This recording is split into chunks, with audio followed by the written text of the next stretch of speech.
Voilà, mercredi, droits de l'homme, mercredi, droits humains, nous y sommes. Et donc, Junior Mbemba, pardon, tu vas nous aider directement, je pense que directement, les lots, tous qui sont directement en téléphone ouvert.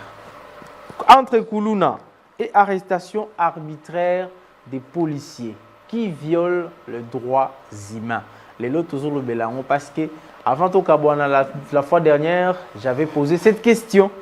Je suis resté dans cette question-là, mais ce qu'on a dit, mais avant tout, na banana papa, na benga ici.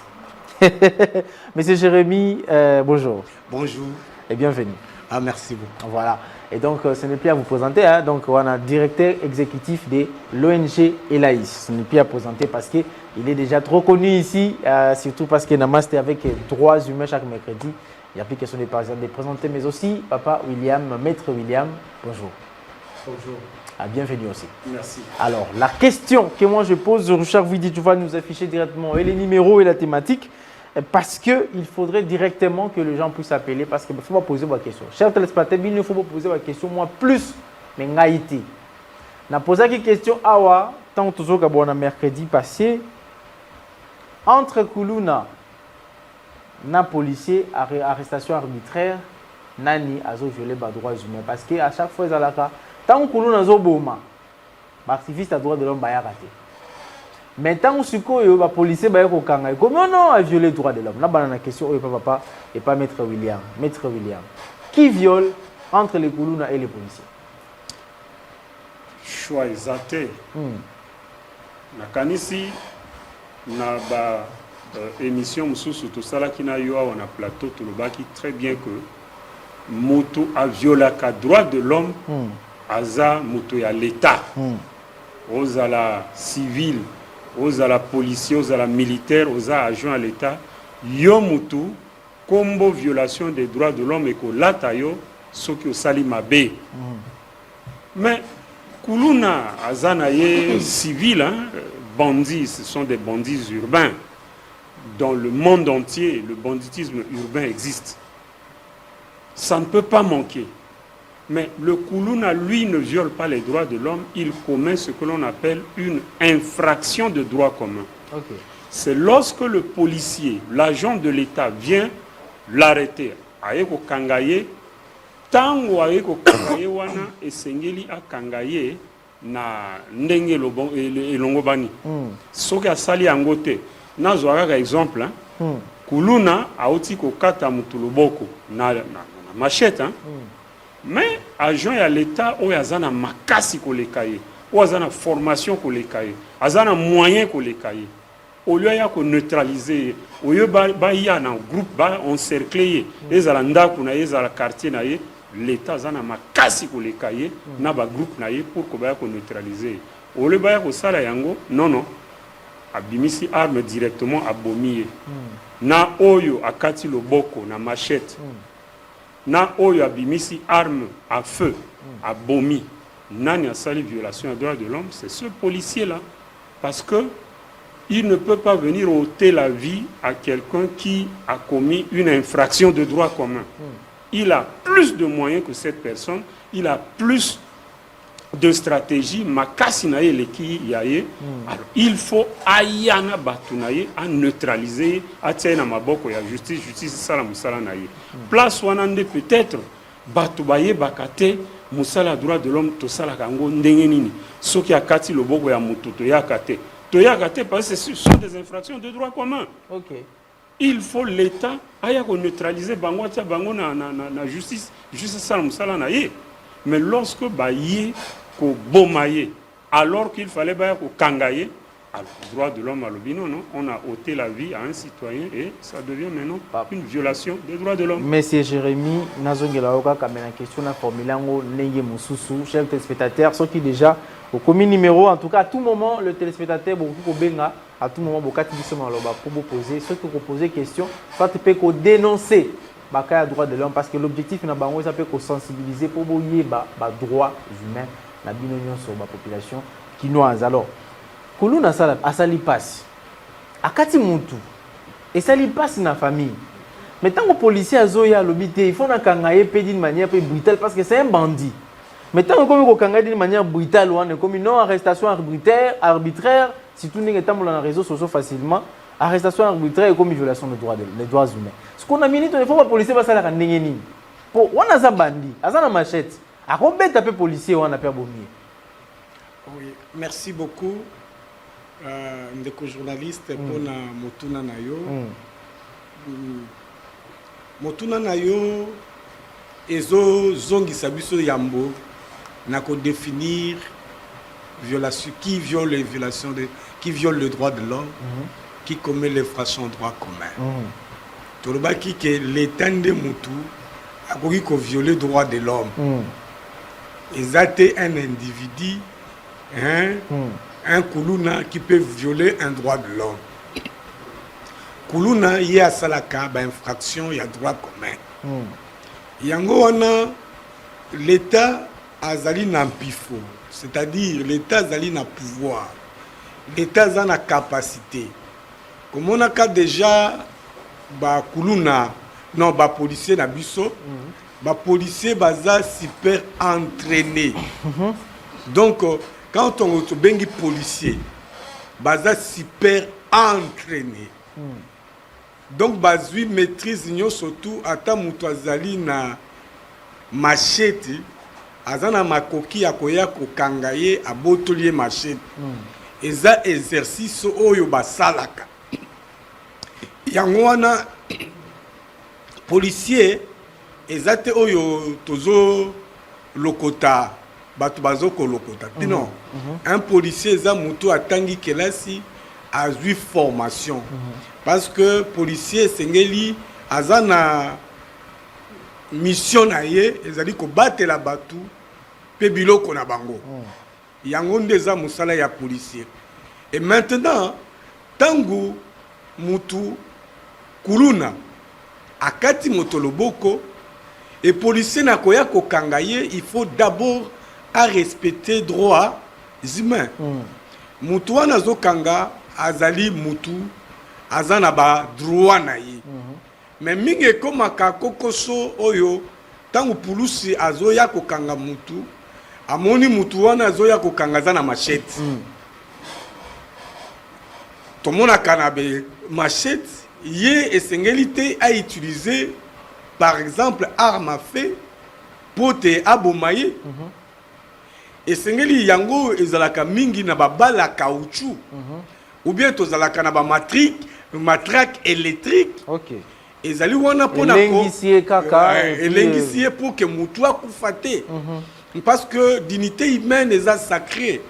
Et tango azali koya ko kangaye yango il faut tenir compte na yango parce que normalement tant azoya ko kanga ezalaka ezo dépendre na kaya fragrance eza différent parce que wana asalimbe bambala moko mais ce que zali na kaya fragrance c'était pesaka d'abord invitation pour que ya répondre yambala liboso yambala mibale ce qui a répondre te yambala misato bakoya ko kangaye penza manu militari bazwiye penza na bokasi nyonso tout mais yango ba policier ba yekoli bazana ba stratégie nyonso quel que soit kuluna quel que soit engambe quel que soit formation oyo muto ba yeko kanga asali bango ici ba lakisa bango ba yekola na beteyelo na bango na ba formation baza super entraîné ndenge nini ya kokanga mutu yango na ndenga na koloba esengeli ba respecter droit de l'homme esengeli te ba utiliser oyo bakoiko ote via mutu wana. Ce qu'on a bagé ça une question oyo ba policier lelo surtout ceux qui za kaya ba politiciens ba journalistes ou asala qui propose na et tout ça qui ba tindi on a mandat d'amener faut kanga façon ya brutalité ou ba policier bazo mema batu bazo kelena bango ça dit arrestation moko boy donc moi écoute ko expliquer forme nango ezate ce qu'on sorte comme na ba situation comment faire pour dénoncer pour ici là. Déjà le fait que Sali Bongo, il faut les dénoncer. Policiers, ceux qui politiciens ou bien journalistes, même un défenseur des droits de l'homme. bazana meko ya kosala yango te yango wana ya ba mécanisme o etiami en place soki mutu aye na pesa ndakisa eza na ngambo mibale hein ngambo ya liboso soki baye kokanga mutu baye na mandat d'amener mandat d'amener ezalaka mutu oyo bayebi place na ye sur te soki bayebi ke mutu wana yavandaka na esika songolo eza te mandat d'amener bakotindela ye invitation yango bona quand même suko député basengi d'abord lever ya immunité na ye donc ba lever immunité na ye bakopesa ye invitation à se présenter bakoya te kokanga ye omoni parce que azali na immunité bakopesa invitation bayebisi yaka mokolo tele bakokutana na yo eza bongo pe pona mutu nyonso tu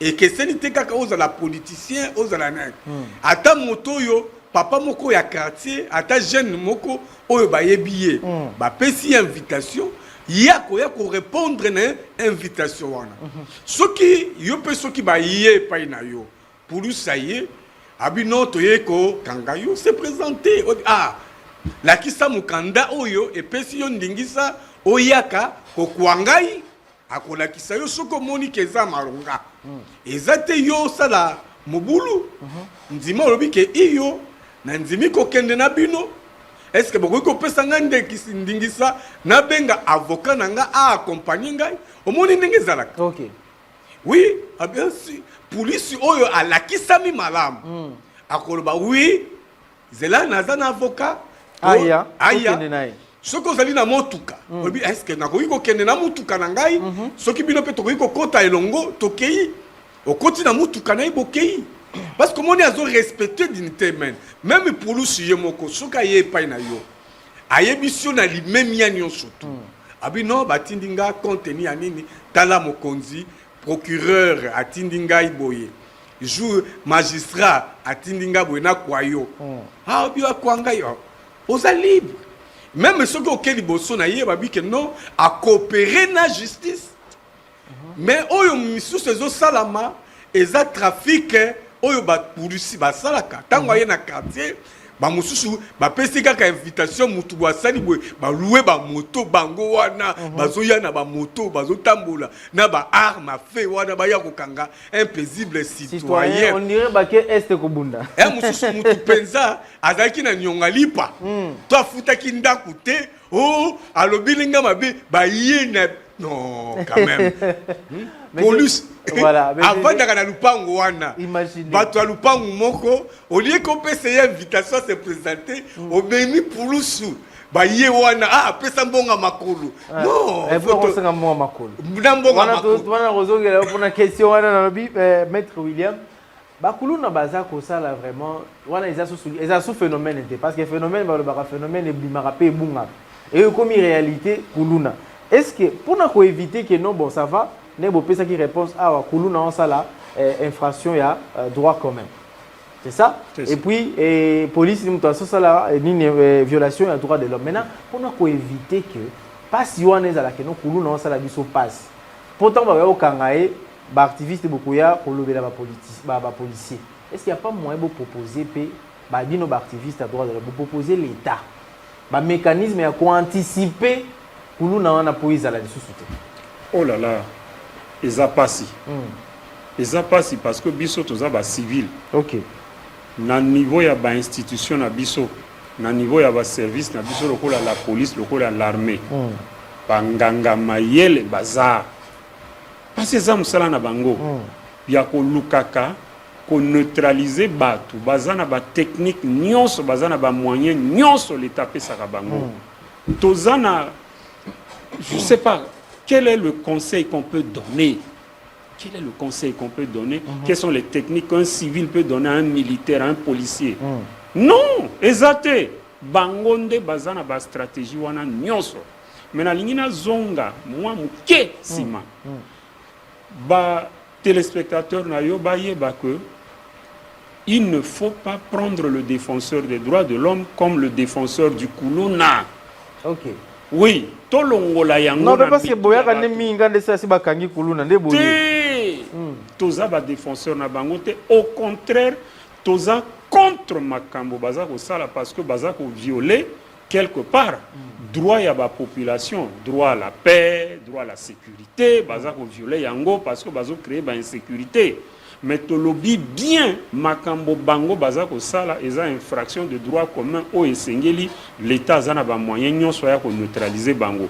Donc ba kuluna wana il faut ba traquer bango. Ils ont des techniques. Oh là là. Police non, il y a des techniques pour neutraliser même bande ya ba gang, bande ya ba criminels. Les grands criminels, la police a fait beaucoup d'efforts pour les neutraliser, pour les maîtriser et les remettre entre les mains de la justice. Nous saluons le travail que fait la police. Seulement, là où le bas blesse et va continuer de blesser, c'est justement lorsque on fasse à Moutou, Papa Lobby, Moutou a créé insécurité, a eu machette, a eu palolana seboye, pour récupérer le téléphone à Maboko ya Bato, Bobake ko signaler. Est-ce que pour neutraliser une personne comme ça, la police manque-t-elle de moyens? Je ne pense pas. Mais lorsque la police vient le neutraliser et que la police utilise plutôt une arme à feu, bah bommier, on a ôté la vie alors que... Non. Attention, papa journaliste. Vous voyez, la justice a toujours besoin du vivant de la personne pour que yokaye. Quelle a été sa motivation? Sambisaye, tamususu, amende gozala, tamususu, nini, comment on appelle ça? Sanction, et ça pour que paye. Mais vous le tuez et vous perdez les traces, la police a besoin de telle chose, la police a besoin de entendre etam soazana motivation moko boye motu songolo atindakia ko sa likambwana mais bobomiye nyonswana ekepamba. La justice n'a plus de traces. C'est pour cette raison que nous insistons que nous ne sommes pas défenseurs yabakuluna. On n'est pas défenseurs yabakuluna et que nous demandons à la police de faire son travail de façon professionnelle. Ndenge salemaka. Oh, papa pesi exemple. Kingambe na yo wana eza ndenge nini que l'état nani azana makasi ko leka l'état. Tolobaka nani azana makasi. Ezana bat mususu ba meka ko bunda na l'état.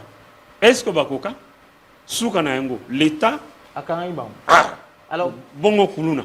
Ndeko Jérémy kuluna anyokoli mutu kuluna sali problème na mutu sikoyo est-ce que toki ko di malelo que population peut se soulever à sa justice populaire vraiment parce que toyebi surtout tikiye pour bino bo pesa na maneti ba téléspectateur fallait bo benga vraiment ko benga na ntamu subo attaquer bango pour ndine net ba mo défendre mo policier moi ndambu na ko kangela bango wana. Et plutôt, on défend Bakoulou, on dirait. On défend Bakoulou, on va protéger la police. Est-ce que justice populaire est au Salima? C'est possible, la justice populaire. Kangi bango mo babika non. Trop c'est trop, ce moto kangaye. Trop c'est maintenant trop ça la rabition trop ça nae. D'emblée, directement justice populaire ils a conseillé.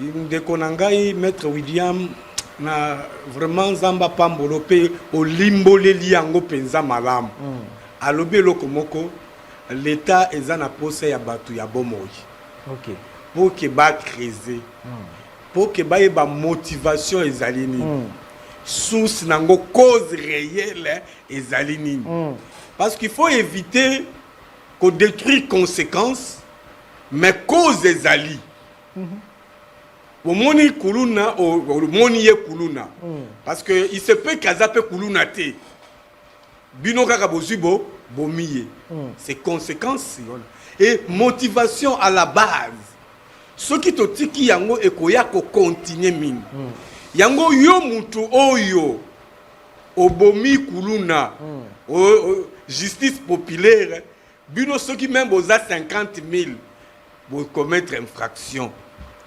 Vous allez poursuivable à la justice. Vous violez le droit de l'homme, vous violez le droit ya, vous bengi kuluna, vous rendre justice. Vous violez le droit na ye, vous allez infraction de droit commun. Bino ban sowana, vous êtes poursuivable à la justice. L'État, yango balobaka, ata balobaka moi la vengeance, à moi la rétribution. Mais biso l'État ne moutou fois se venger na yimoko l'État. L'État zana ba mécanisme nyonso tout. Allô, allô, ouais, allô, bonjour. Allô, bonjour. Allô? Ouais, il y a toujours un négoplacide dans la commune à Massina. Ok, négoplacide aux Olandayo. Maintenant, parmi bateaux, on a participé à une formation et à Elaïs. Ok. En tout cas, on a d'abord félicitations d'abord na équipe présente na plateau. En tout cas, M. Jérémy Agal, il y a félicitations belé et puis na papa William, maître William. Surtout, nani question na par rapport à Makambo nani maître William Aoutioloba. En tout cas, place wana moi mouké na zapena d'accord na été. Côté concernant nini concernant proposition, question tourner pour la proposition. Biso pas de repérer sa proposition. Il y a ko lo baté que non na la police eza batamayele batabanini banini non. Hein? Biso ndeto za boé. Toko banda d'abord na nini na kopesa piste à solution parmi ba piste à solution eza par exemple nid na kopesa awa recrutement d'abord na armée. Recrutement faut toujours esalama na niveau ya nini ya ba université na batamayele d'abord système d'abord ya enseignement na biso faut d'abord ba retoucher déjà dès les bas âges faut d'abord ba banda déjà quoi apprendre déjà ba pesa goût na batu basa nini bato batangi bakota na la police mais exacte que non o biso to mona lelo aussi longtemps batu police eza motivé te tozo mona batu bazo violer ba soda o bazo recruter o vebo vanda kineka beba na quartier beba le ba komi soda ni formation ni conséquence mais yango nde to mona ba violation ana maintenant pour arrêter cela la police na biso tala d'abord budget réservé d'abord à la police. Oh, ça. C'est insignifiant. Pays a problème. Mais ça, le budget d'abord montant. Oh, l'exécutif bâché. Et ça permet peut-être que la police n'a pas koto armée et s'organiser. Oh, c'est parmi les biloko en tant que défenseur en droit de l'homme, faut à tout le temps tout le belarango. Tant tout le belarango peut-être na soni wana tant bawando sala proposition ya loi ya finance wana. Comme ça on met un peu qu'on remonter police. Yo mo so taliango au monde loko tenga les économistes de formation. En tout le temps dans la rapena procédure budgétaire, loi de finances. Mais ça tali par ya la police armée pays a problème donc et lo kezaté. Merci beaucoup. Rectifier. Biso tozana toujours faut biso peut sa proposition. En tout cas, Michel Zapenda Likolo Makas na s'appelle Forbo Zapenda Likolo. En tout cas, félicitations. Merci beaucoup Nego Placide depuis la machine topesi va nous so bozana bango na topesi bango mbote o bozola na biso elongo. Et donc na baksa kutuna mutuna oyo et pas maître William. Pourquoi est-ce que l'État il faut considérer action en Kuluna, violation des droits de l'homme, mais à considérer au cas comme infraction, il y a droit commun. Pourquoi la différence ou La différence, c'est parce que ça atteint aussi aux hommes, à la population. En tant que, parce que la définition de l'État, l'État. Oui. Pourquoi la différence on a ce cas et comme il y a Kuluna, il y a ça sous l'État, il y a comme infraction. Droit commun. Parce qu'il n'est pas agent public. Ok. Il y a Kuluna, c'est un individu. Il n'est pas agent public. Il n'est pas policier, il n'est pas militaire. Il n'est pas bourgmestre. Donc, la frontière qui existe entre le Kuluna et le policier. Allô, bonjour. Allô. Allô, bonjour. Bonjour, papa Bengi Savikomonani. Bonjour, d'accord. Na dengi na commune de Massé qui est comme na Kaimbe. Ok, papa, attends, toi, les gens qui sont direct sous présent, direct. Junior Matsabiso volume en kai kiti makasi. Tozolanda yo. Téléphone, téléphone s'il vous plaît. Aux en direct.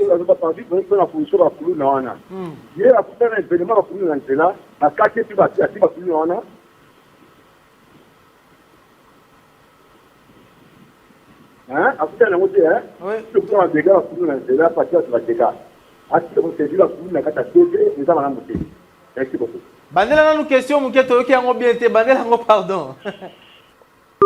Oh là là. Oh là là, en tout cas, on a saisi la question, je ne sais pas, monsieur Olivier, si vous avez saisi la question, vous pouvez nous écrire et pour nous dire qu'est-ce que la question. Papa avec nous depuis Kimbanseke, parce qu'on dirait insister pour nous avoir Kuluna se passer à Katiu. Oui. À Lobiboye, est-ce que yo si au Kutana, à aux défendre Bakuluna, est-ce que ce Kutana pesa na Bakuluna fara. Alors. Des préoccupations. Des préoccupations, bien sûr. C'est tout à fait normal. L'être humain, Bali, Zamba Kelaye, Yepe, Abeta Bale, Abundana Baninga, Banda, ceux qui école primaire, école secondaire, peut-être une université. Non. Muninga Betiombata, au Salandeni. Faisons ça. Ok. Wana eza entre bino. Ah, vous na kuluna. Ah, le boko ekei yo. Le boko ekei. S'il vous plaît. Oui. Mutorogo langai, soki naza ko tambola. J'ai une discipline. À une certaine heure, je ne peux pas me retrouver en dehors de la parcelle. Okay. Ça, c'est une discipline responsable. Le kuluna peut opérer dans la journée comme dans la nuit. Nous voyons parfois les gangs se battre, se bagarrer entre eux. Dans la journée, mais les conséquences, ce sont les populations qui les subissent. Tant azo kimana machette, azo tambola na yango, azo landa muninga na ye, tam susu ba attaquer quartier Songolo, balobi na quartier wana, mutu nyonso to okutana na nzela, il faut tozo kisai ou to bomaye. Ezalaka. Mais je dis, tout ça, ce sont des infractions de droit commun. Et na zongeli, question d'ailleurs tout à l'heure, au lobby, entre Kuluna, na policier, différence des anini, différence c'est parce que le Kuluna est un civil, c'est un individu, comme tout le monde, qui commet une infraction de droit commun, alors que le policier, lui, le Kuluna qui n'est pas policier, mais le policier qui n'est plus civil, il n'est plus civil. Il est agent de l'État, il est revêtu du statut d'agent public, d'agent de l'État. Tango azo kendeko sala likambu, et sengeli asala yango na ndenge longo bani. Sinon, il va tomber dans le piège de violation des droits de l'homme. Mais aussi, lorsque le collègue qui a suivi la formation chez Elaïs a dit que non, il n'est pas d'accord avec moi, c'est son point de vue, c'est tout à fait normal que, voilà, Ngana Lobi, Toza, Penzana conseil. Oui, j'insiste parce que notre police, notre armée a une académie. Nous avons l'académie militaire, nous avons l'académie de police. Allô, bonjour. Bonjour. Oui, bonjour. Oui, c'est M. Adrien Abengibina à partir de la commune à Bumbu. La commune à Bumbu. Tozo Yokayo. Ouais. Bon, d'abord, merci pour votre émission. Mais le monsieur qui est en train de parler de ces histoires, moi j'ai un petit souci.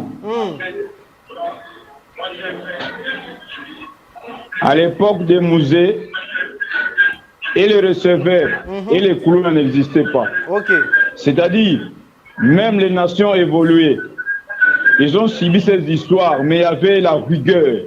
Même le peuple et même pesait d'abord la loi. Un quartier où le peuple se prenne en charge, il n'y aura pas de couleurs, nous avons vécu ça à Kinshasa. Donc c'est bien ces idées, mais il y a un moment, il faut que les peuples se défendent. Et on va effacer ces histoires rapidement. Merci, j'ai dit et je vous remercie. Merci beaucoup. On va passer l'histoire à droit de l'homme. Donc, Adi Artiviste à la thé. Tombundara Bisomoko. Papa Jérémy, ça sera tout ce qui est décochité, parce que l'État nous est parti aujourd'hui. Ok, na bagiso question comme ça aux la moins court pour tout si sambala moho lorsque politicien to population to mutu bakangiye arbitrairement batabaseye banini tout ça et pas un policier afunda et pas un activiste à droit de l'homme to afunda na instance ni judiciaire. Merci mingi tango mutu ba violer droit naye il y a un mécanisme déjà mettre en place pour traduire en justice. Premièrement, ceux qui sont policiers, il y a le cours d'ordre militaire. Où il y a toute inspection générale de la police. Ils allaient pour traduire directement policier wana. Ngali ngina bisabino ba policier wana ba banga ka boloko. Ba banga ka ba funda bango. Ce qui a salé à commettre infraction envers yo. Kolandate, ba grimace na yé, wo boye boye. Porter kaka plainte, et pas y a institution wana, cours d'ordre militaire ou bien inspection générale de la auditorat militaire ou bien inspection générale de la police. Ah, akokima bureau wana. OK. Pe akolapa akotika la kosala yango te po bayebi ndenge nini mbano nini ezalaka na mutoyo abuki mobeko bayebi mobeko mais tango bakendaka na nzela commandant na bango apesaka bango toli bosimbelo kwa mutu te bokende bo respecter mobeko po etali arrestation bosala arrestation arbitraire te bo respecter dignité humaine tango ndeko nanga William alobiki bazali super entraîné ndeko moko na tuni alobiki bazwa na ba université yango tozo sala même plaidoyer ministre de l'intérieur a vraiment atteint prochainement ce kalinga a recruté bateau baza au-delà ya D6 na kati ya la police toki kozala te na bateau baza na nano azata certificaté akobi parlement policier yango na problème ezozala pona ba arrestation arbitraire même na ba kuluna tozo appuyer te action ya la police hein ndenge ezali ko sala tozo encourager ngote tozo appuyer te ba kuluna ndeko moko alobaki lisusu ke na tangu ya musée ezalaki te parce que fimbo ezobetama papa nangai vous receveur chauffeur ba tchebango fimbo na se non wana ezali ko respecter droit de l'homme te ezali violation ya droit de l'homme ba koki ko beta te chauffeur appelle à souka pour toka bana bonjour allô bonjour bonjour monsieur. Vous appelez d'où votre nom s'il vous plaît? Allô? Oui, je suis du corps de la police. Je vous appelle de Massina. Je cache mon nom. Oui. Omoni Makambo Bozolo Bayaba Université. Vous pensez qu'il n'y a pas de gens qui ont étudié dans la police? La solution est d'abord politique. Okay. Nous sommes là dans la police, on est des licenciés, mais Makambo Ezo Salema Ndenge et Longo Banité Likolo déjà. Quand il faut sélectionner, les chefs sélectionnent, on ne sait qui, on ne fait comment. Nous-mêmes, on en a marre. On ne supporte pas parfois certains comportements de certains collègues. Mais Makambo Eza Mabe, dans l'académie de police Ouana, pour y parvenir, il faut aller Ndekoya. Famba Boyo Kolekate, Oye Bakutu Tendengeni, il va se recruter pour aller à la Capole. Oye Batet. Donc, quand vous plaidoyez, vraiment, je prends ces numéros, je vais vous appeler après pour beaucoup des informations. Merci. J'ai vraiment aimé votre émission. Merci beaucoup, mais soyez connectés parce que comme nous on termine, papa Jérémy, paie sa numéro parce qu'il y a besoin de numéros pour Bossola. Après, dictez-moi mon numéro pour 081 690 48 25. 081 690 48 25. Nangi kolobelo komo kondeko o ya police à lobby 20 secondes. 20 secondes. Na la police ba intellectuel bazali. Mais tolingite parce que la police ya proximité ba recrutement ko ya ezala na base ya D6. Et puis, toujours ça la plaidoyer, bah mingi bah nayebi de komoko, azana police, azana même licencié, mais tisikoyo azo matana gradité, azaka capitaine depuis abanda, azaka capitaine, azape ya moi si. Merci beaucoup Ndeko, Jérémy Agalia et aussi Maître William, merci beaucoup le Loto Sukiawa. Mercredi prochain, Tozon à l'Issoussou. En tout cas, vous allez connecter, scotcher comme ça. Merci à Richard Widi, Christian Bakabika, Junior Bemba, merci à César Bassaï, Tristan Énergie, le directeur des programmes, merci Charles Mouzadi, les livres, merci également au réalisateur de cette émission aujourd'hui, Olivier Monakouba. Merci au patron de la PS Télévision, le coordonnateur et le concepteur de cette tranche matinale, M. Patrick Ngandouchi Yoyo. Bon mercredi à Maman Nathalie et je te salue toi, mon cher frère Joël Mali, Michel Mali et toute la famille Mali. Je vous salue. Alors, rendez-vous avec moi, c'est vendredi et demain, retrouvez Joseph Kaloupala et toute l'autre équipe. Merci beaucoup et ciao.